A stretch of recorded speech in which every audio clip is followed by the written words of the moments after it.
M2 चा question paper 2024 pattern recent paper आहे,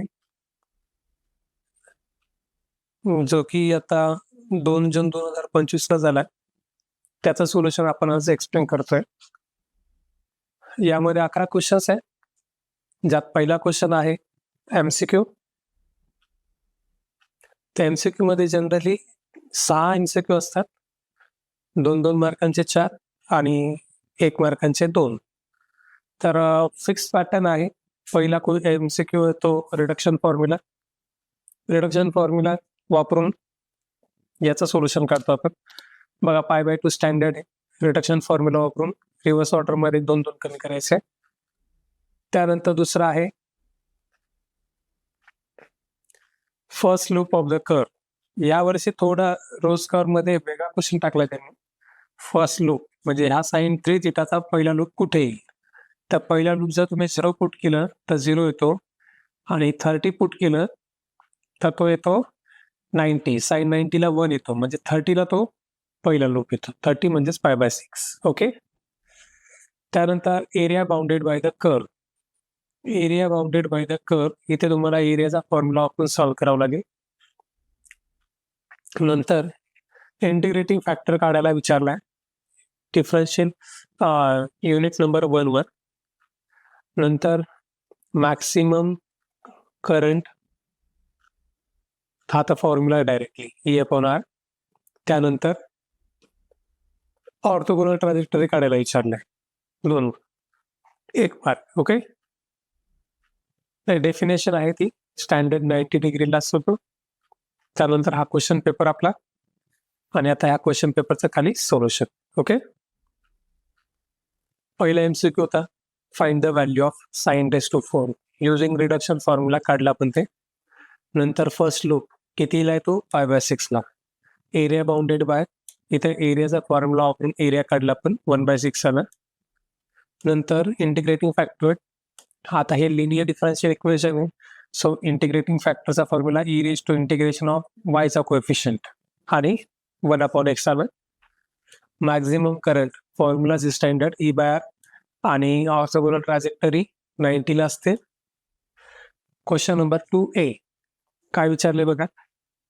evaluate 0 to 1 x⁸ √1 - x² dx. आता याला सॉल्व्ह करण्यासाठी आपण डायरेक्ट साइन कॉस फॉर्म मध्ये सुद्धा कन्वर्ट करू शकतो. इनफॅक्ट आपण याला अल्टरनेट मेथड वापरून सुद्धा सॉल्व्ह करू शकतो. तर इथे आपण काय केलं, एक्स ला साइन थिटा पुट करून इथे साइनची टर्म आणली, जेणेकरून साइन कॉसच्या फॉर्म मध्ये जर आलं तर रिडक्शन फॉर्म्युला वापरून त्याला सॉल्व्ह करता येईल. ठीक आहे.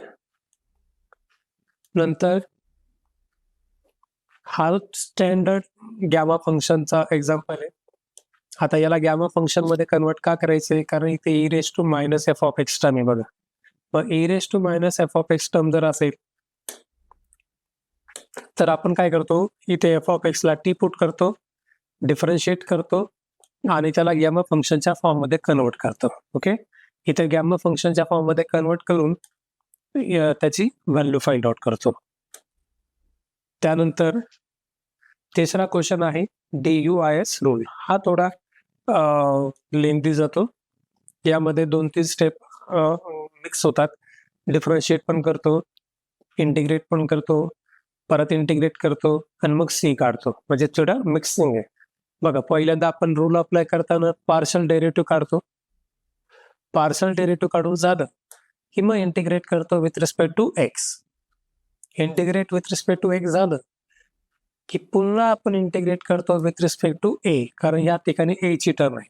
म्हणजे तुम्हाला टोटल 2 इंटिग्रेट आले. इथे एकदा इंटिग्रेट केलं विथ रिस्पेक्ट टू एक्स, त्यानंतर या ठिकाणी पुन्हा एकदा इंटिग्रेट केलं विथ रिस्पेक्ट टू ए, आणि शेवटी सी ची व्हॅल्यू काढतो. ओके. सी ची व्हॅल्यू काढायची आणि शो करायचं. हे एक्झाम्पल झालं तुमचं DUIS रूल. ओके. त्यानंतर क्वेश्चन नंबर 3A. आता 3A मध्ये सुद्धा इथे आपण याला वापरलाय रिडक्शन फॉर्म्युला, पण या ठिकाणी तुम्ही बीटा फंक्शनचा वापर करून सॉल्व्ह करू शकता. याला बीटा फंक्शन मध्ये कन्वर्ट करायचं आणि सॉल्व्ह करायचं. तर या ठिकाणी आपण काय केलंय, एक्स ला टॅन पुट करून साइन आणि कोसाईनच्या टर्म्स आणल्या. साइन आणि कोसाईनच्या टर्म आणल्यानंतर इथे रिडक्शन फॉर्म्युला वापरून सॉल्व्ह केले. ओके. नंतर बी पार्ट बीटा फंक्शन आहे.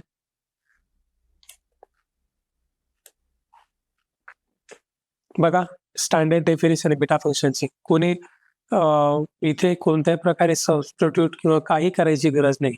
इथे क्लिअर दिसतंय तुम्हाला की हा आणि हा डायरेक्टली बीटा फंक्शनच्या डेफिनेशन मध्ये करता येईल आपल्याला.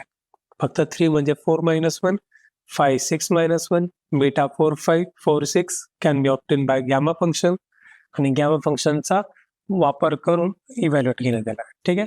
तर ही स्टँडर्ड डेफिनेशन आहे बीटाची.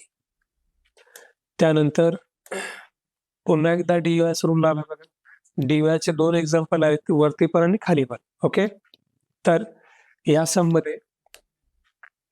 मध्ये बघा पहिल्यांदा पार्शियल डेरिव्हेटिव्ह काढलं विथ रिस्पेक्ट टू ए, म्हणजे डीयूएस रूल वापरला, पार्शियल डेरिव्हेटिव्ह काढलं, इथपर्यंत आलो. या ठिकाणी आपण काढला integrate with respect to X. आता इथे integrate with respect to X काढण्यासाठी इथे फॉर्म्युला आहे जो की आपण लिहिला नाहीये. इथे आपण फॉर्म्युला वापरतो M2 मध्ये फुरियर सिरीजचा फॉर्म्युला आहे, तो फॉर्म्युला वापरला. Okay.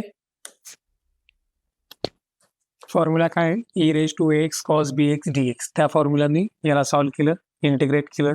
Upper limit lower limit हे आलं आणि हे आलं की पुन्हा एकदा इंटिग्रेट करतो विथ रिस्पेक्ट टू ए. बघा 2 ठिकाणी आपण इंटिग्रेट केलं, एकदा सिम्बॉल मध्ये आणि एकदा ॲट ॲक्च्युअल.